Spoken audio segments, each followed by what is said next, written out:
Hey y'all, welcome back to my channel. If you're new here, my name is Stephanie, and today I'm super excited to share that this year I'm participating in This Southern Girl Can's Collab-a-Ween celebration. I've been working on some super cute and easy Halloween decor DIYs that I can't wait to share with you. After you've watched my video, please make sure to check the description box and the pinned comment where you will find a list of links to all the other participants' videos. There are so many talented creators out there, and I'm sure you're going to love their Halloween creations as much as I do.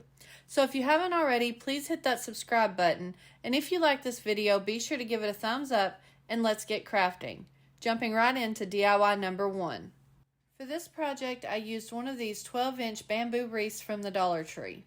I took it outside and gave it a couple coats of Rust-Oleum Ultra Matte spray paint in black, making sure to cover it completely.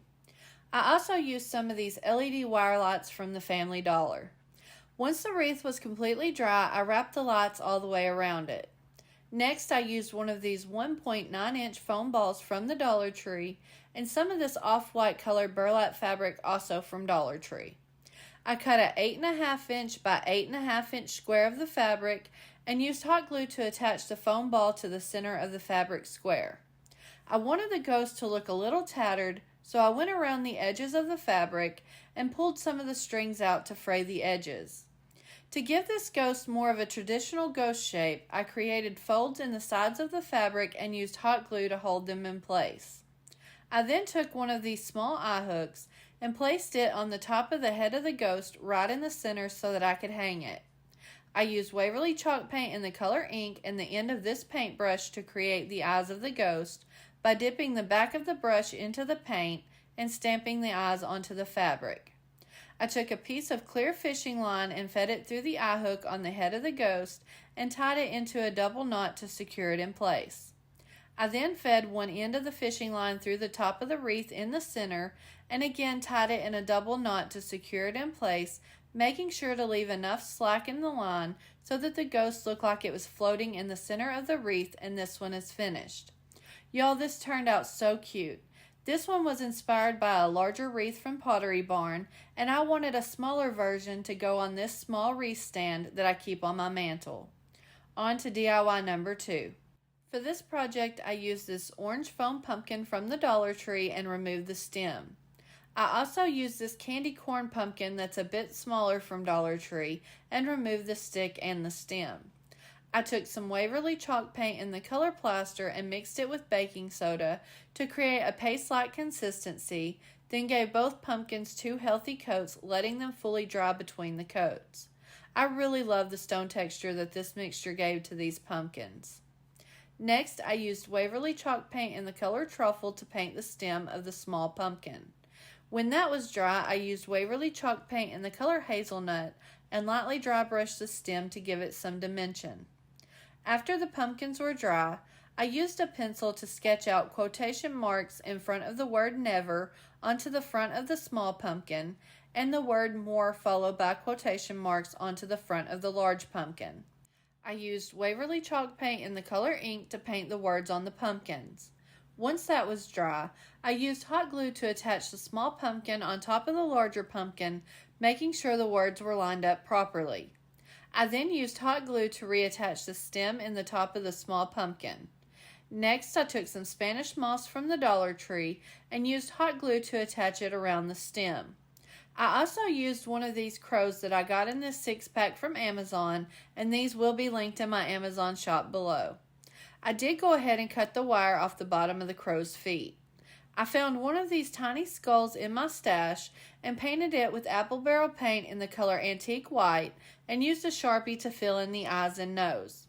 I took a piece of twine and fed it through the holes on the back of the skull and used a small dab of hot glue to attach the 2 ends of twine together and cut off the excess twine. I then used hot glue to attach the twine underneath the crow's beak so that it looked like he was carrying the skull. And to finish off this project, I applied hot glue to the bottom of the crow's feet and attached him to the top of the small pumpkin. This is one of my all-time favorite Halloween DIYs, and I have a feeling it's going to be a year-round decor piece. Moving on to DIY number 3. For this project, I used 3 of these short LED emergency candles from the Dollar Tree. I started by using a hot glue gun to create wax strips of different lengths down the side of the candle coming from the top. I repeated this step to add wax strips to the other two candles. I used Waverly chalk paint in the color plaster to paint one of the candles with 2 good coats. Once that dried, it's a bit hard to see here, but I used a pencil to lightly sketch the face of a ghost onto the candle. For the second candle, I used Waverly chalk paint in the color pumpkin and gave it 2 good coats. Once that was dry, I sketched out the face of a jack-o'-lantern onto the candle. And finally, I used Waverly chalk paint in the color moss to paint the last candle with 2 good coats. Once that was dry, I sketched out the face of Frankenstein onto the candle, and again, this one is a little difficult to see on camera. I used Waverly chalk paint in the color ink and a small paintbrush to fill in the faces on each candle. I also used Waverly chalk paint in the color ink to paint the candle bases with 2 good coats, and this one is finished. I decided I wanted to display these candles on these black metal candle holders from the Dollar Tree, so I removed the bases from all the candles except the ghost and placed them inside the candle holders. But seriously, how cute are these little guys? Let's jump into DIY number 4. For this project, I used these 2 empty bottles that was headed for the trash and removed the labels and the lids and washed the bottles really well. To give the bottle some texture, I took some paper towels and ripped them into smaller strips with no straight edges and used Mod Podge to adhere them to the bottle.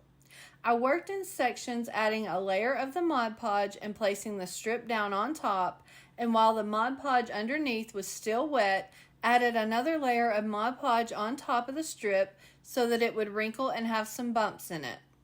Once I had the bottle covered with the paper towels, I set it aside to dry for several hours. I then repeated this step to cover the second bottle. I used Waverly chalk paint in the color ink to paint both bottles. Once that was dry, I used Folk Art brushed metal paint in the color brushed silver and a stencil brush from Dollar Tree to heavily dry brush the bottles to give them more of a witchy old feel. Next, I used some hot glue to attach a piece of twine that already had the fuzzies burned off to the top of the large bottleneck and wrapped it around 3 times, then secured it with more hot glue on the back side of the bottle and cut off the excess twine.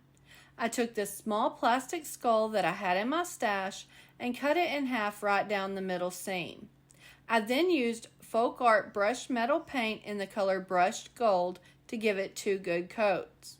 When the skull was dry, I used hot glue to attach it to the front of the bottle in the center. Then, to finish up this potion bottle, I took this large cork that I had in my stash and pushed it down into the top of the bottle. I repeated the steps to add twine around the top of the smaller bottle, again using hot glue to secure it in place. Next, I took 2 of these plastic spiders from this Halloween Party Favors pack from Walmart and used Folk Art brushed metal paint in the color brushed gold and gave them 2 good coats. I then used hot glue to attach the 2 spiders to the front of the bottle, one at the bottom left corner and one at the top right corner facing one another.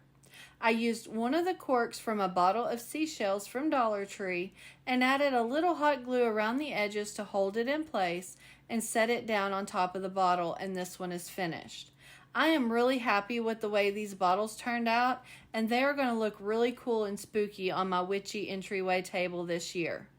On to DIY number 5. For this project, I used one of these wooden haunted house cutouts from the Dollar Tree and started by removing the hanger and used wood filler to fill in the hole. I used Waverly chalk paint in the color ink mixed with some baking soda to create a stone-like texture and gave the entire house 2 thick coats. Once the paint was dry, I used Folk Art brushed metal paint in the color brushed silver and a stencil brush to heavily dry brush the entire house to give it an old and worn look. After that was dry, I took a pencil and sketched out the words Black Cat Cafe right above the door and the words Open Till Dawn on the door. I then used apple barrel paint in the color antique white to paint the words, and this did end up taking a couple of coats. Next, I used some parchment paper and cut out a square large enough to cover one of the windows and used Gorilla Glue super glue to attach it to the back side of the house, covering up the window. I then repeated this step to cover all the windows and the door on the back side of the house. I wanted the back to look a little bit neater, so I went ahead and trimmed up the parchment paper and carefully went around the edges with the ink chalk paint to blend them in. I cut this tiny cat with a witch's hat out of some printer paper and colored it in with a black Sharpie. I applied a thin layer of Mod Podge on the parchment paper over the window right above the door on the back side of the cafe and placed the cat so that it looked like it was sitting on the windowsill inside the cafe, and pressed it down and smoothed out the wrinkles. I then went ahead and added another layer of the Mod Podge on top of the cat once the first layer was dry to seal it. You can't really see it here, but once a light is placed behind the house, the cat really pops out in the window. I used one of these long wooden planks from this pack from Dollar Tree and painted it to match the cafe for the base. Once the paint was dry, I used hot glue to attach the plank to the back of the cafe at the bottom so that it will stand on its own. I used one of these wooden circles from this pack from Walmart to create a full moon. I started by using Waverly chalk paint in the color Maize to paint the circle. Next, I used apple barrel paint in the color bright yellow and a stencil brush to stipple the paint onto the circle. I then alternated between the bright yellow and the maize colors to add more dimension and detail into the front of the moon, again using a stippling technique. I wanted more dimension, so I added some apple barrel paint in the color antique white and continued to alternate between the three colors. Now I still wasn't happy with it, so I added in Waverly chalk paint in the color pumpkin and mixed it with the two yellow colors and blended it closer to the center of the moon, and this was exactly the look I was going for. Once the moon was dry, I used hot glue to attach it to the top right of the cafe. For more detail, I took 5 of the small bats from this transfer sheet from the Dollar Tree and placed them to look like they were flying across the moon. Once I was happy with the placements of the bats, I transferred them one at a time by removing the backing from the transfer and using a tool with a blunt end to carefully rub the top of the bat to transfer it from the plastic to the moon. Next, I took these spider LED string lights from the Dollar Tree and carefully popped the little spiders off of the lights. A little hint here, if you heat them up just a little, they come off a whole lot easier. Once I had the lights spider free, I used hot glue to attach them to the back side of the house, winding them around and in between the windows, and this one is finished. I know this one took a few extra steps, but they were so worth it. I am thrilled with the way this turned out, and it looks so cool at night with the little witch cat in the window. And last but not least, DIY number 6. For this project, I used this 3.5 inch by 4.3 inch glass bowl from Walmart and made sure the glass was nice and clean. I then used this ice crystal spray that I picked up last year at Walmart and sprayed the inside of the bowl, making sure it was completely covered, then set it upside down to allow the excess to drain and to completely dry. Here is how the bowl looked once it was dry. I went to Cricut Design Space and found this spider web and cut 5 of them out of some black vinyl. I started by placing one of the webs on the bottom of the bowl and then worked my way around the sides of the bowl with the 4 remaining webs. Here is how it looked once I had all 5 webs in place. Next, I took these little spiders that I removed from the lights for the last project and used hot glue to attach a few of them randomly around the outside of the bowl. Now, I used hot glue for this step, but if you want a more permanent hold, I highly recommend using E6000 or a super glue. Here is how it looked with the spiders in place. Then, to finish this spider globe, I took one of these LED color-changing tea light candles from the Dollar Tree and placed the bowl upside down on top of it, and this one is done. This turned out so cute that I'm thinking I need to go find a larger glass bowl and make another one. And that's it for all of today's fun and easy Halloween DIY projects. Thank you for watching, and I hope you enjoyed these spooky cute ideas. Let me know in the comments below which one of these projects was your favorite. I think my favorite is the Nevermore Raven, followed very closely by the Ghost Wreath.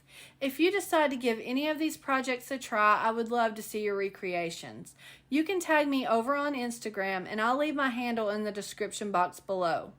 Please don't forget to go visit the links in the description box for more Halloween inspiration, and please give this video a thumbs up if you enjoyed it. And also, if you haven't hit that subscribe button yet, what are you waiting for? Click that button and stick around for a little while. I have tons of fun DIY inspiration on the way. And remember, Halloween is just around the corner, so get crafting. I'll see y'all next time.